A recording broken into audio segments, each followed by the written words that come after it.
জাতীয় দল কিংবা বয়সভিত্তিক দল প্রতিপক্ষ ভারত মানেই রক্তে আগুন জ্বলে। মাঠের খেলায় নিজেদের সর্বোচ্চটা দিয়ে লড়ে লাল সবুজের প্রতিনিধিরা। এই গ্রুপে বাংলাদেশ ভারতের সাথে মালদ্বীপ। 3 দলের গ্রুপে প্রথম ম্যাচ জিতলে সেমিফাইনালে খেলার হাতছানি।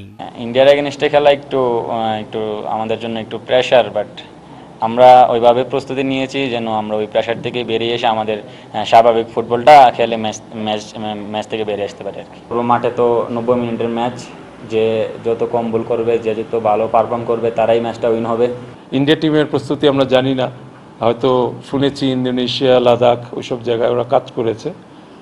তো টুর্নামেন্টের ফার্স্ট ম্যাচটা ইম্পর্টেন্ট হয়, আবার সেটা যদি ইন্ডিয়ার সাথে পড়ে তো এটা একটা বড় ব্যাপার। সো আমার মনে হয় ফুলি ছেলেরা তৈরি এই ব্যাপারে যে কীভাবে হ্যান্ডেল করবে। গেলবার এই আসর হয়েছিল অনূর্ধ্ব 16 বয়সী ফুটবলারদের নিয়ে। ফাইনালে ভারতের সাথে 2-0 গোলে হেরেছিল বাংলাদেশ। সেই হারের প্রতিশোধ নিতে এবার মরিয়া হয়ে আছে 17 না পেরোনো ফুটবলাররা।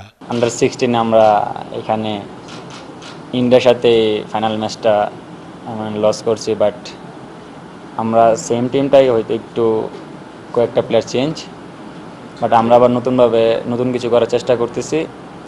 ইন্ডিয়া বরাবরের মতো ভালো টিম, বাট আমরা এখানে জানি আমরা এখানে কী জন্য এসেছি, আমাদের যে টার্গেট আমরা ওটা করার চেষ্টা করব।